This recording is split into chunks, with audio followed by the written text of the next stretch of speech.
Next is motion, time and motion. And we're thinking about pictorial representations of time and motion. We're not thinking about real, actual time and actual motion. But how do you represent that in a two-dimensional environment?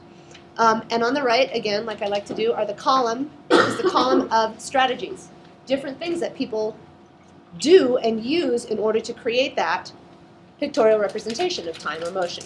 So repeated figures and forms, overlapping repeated elements, motion lines, multiple and sequential images, blurred images, long exposures, pan to follow an object, and retinal reaction. Those are the different kinds of strategies that can be used, and I've got some examples here. So first of all, this one is repeated figures and forms and multiple and sequential images. It's a piece by Edward Muybridge called Headspring. This is a guy who, in the late 1800s, set up a device that would make a strobe beat at exactly the same time as a shutter went off. So in a very regular rate. So what you see here are these are almost like scientific studies of motion. What's the timing of how far people move? There's the fast places, the slow places. This is somebody doing a head spring. Here he is, where he's completely, yeah, you know, it's like a gymnast. Going down, you can see top left, and it runs across like this. So this one happens, and this one, then this one, then this one, then this one, then this one, yeah, like that, all the way along.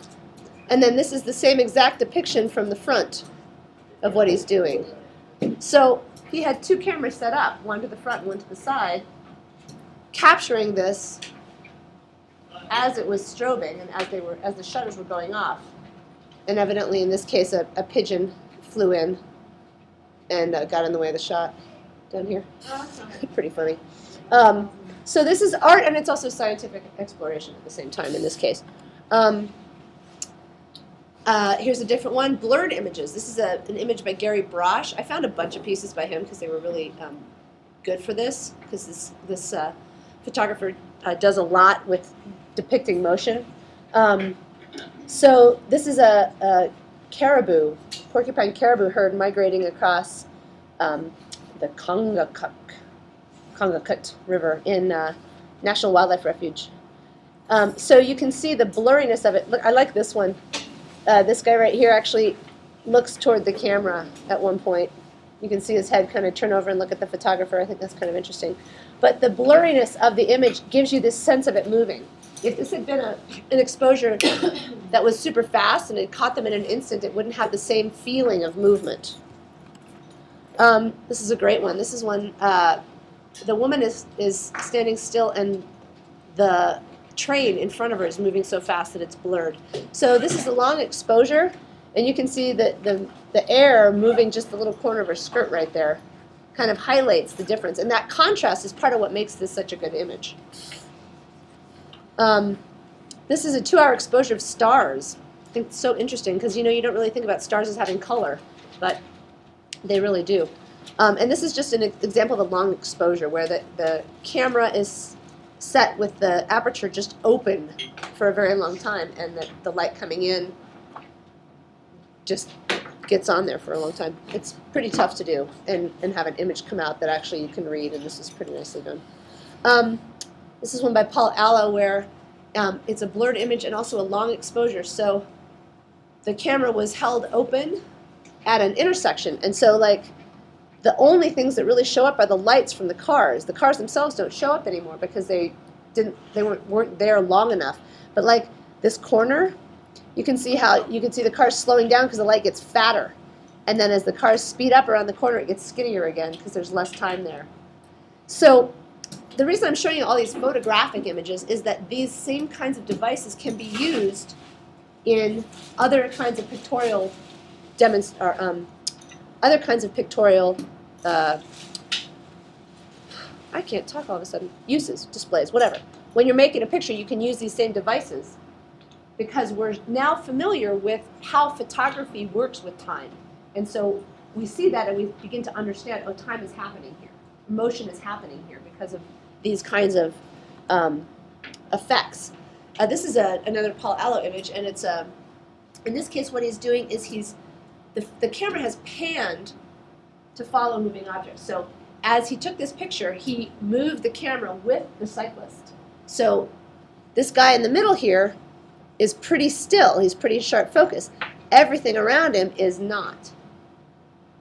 And then the other thing that's happening here are these motion lines. Do you see this repeated, these lines here, and the tire, the bike tire?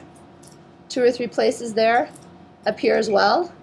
Over here, those are the light reflecting off the spokes, and the sense of something is in more than one place. So that's a photographic example of motion lines, and that's where, when you use it in a more graphic way, it's because it kind of looks like this that it works, that we get that sense. So that's creative. What's that? That's made. Photograph made. That's a real actual photograph. I mean, how would they do Well, when he took the picture, he moved the camera, and the shutter was open a little bit longer, so it wasn't like that. If you use a low shutter speed and you hold your camera really still, it's like the opposite. But like if you follow, if you do high shutter and you follow your object and the background is blurring that? You can do this with like your. With the camera. I'm talking like an SLR, but I'm sure. I mean, You have to have a camera that you can control the shutter speed and make it open for a long time. Some cameras, automatic cameras, you probably can't do that with because an automatic camera is going for a sharp image. So it's going to try to take yeah. the shortest length of time possible to get a good image. But this photographer's trying to do more artistic to get the sense of motion and the speed of that guy. You get a lot, it seems like he's a lot faster than if you saw just a photograph of everything still.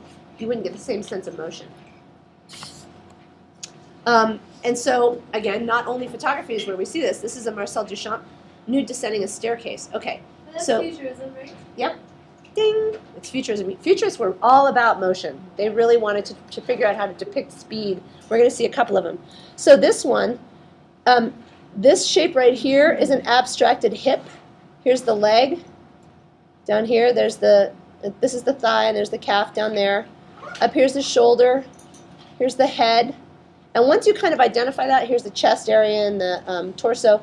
Once you identify those pieces, then you can sort of see, okay, here's what's left over from the first position of that figure, and then kind of all the way down in a rhythmic kind of a repeated element. So you get overlapping repeated elements, motion lines.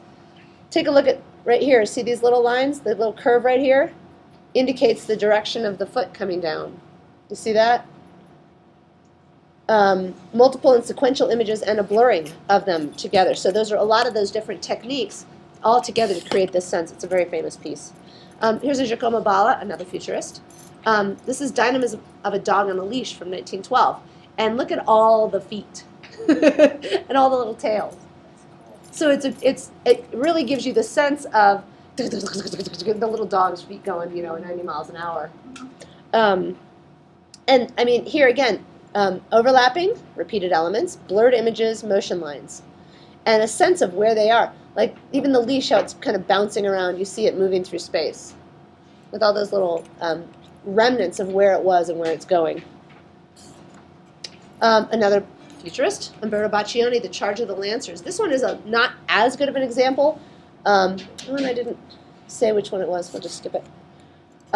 This is an interesting one. This is a piece by Armand called Brushstrokes, and it's actual paintbrushes stuck to a canvas.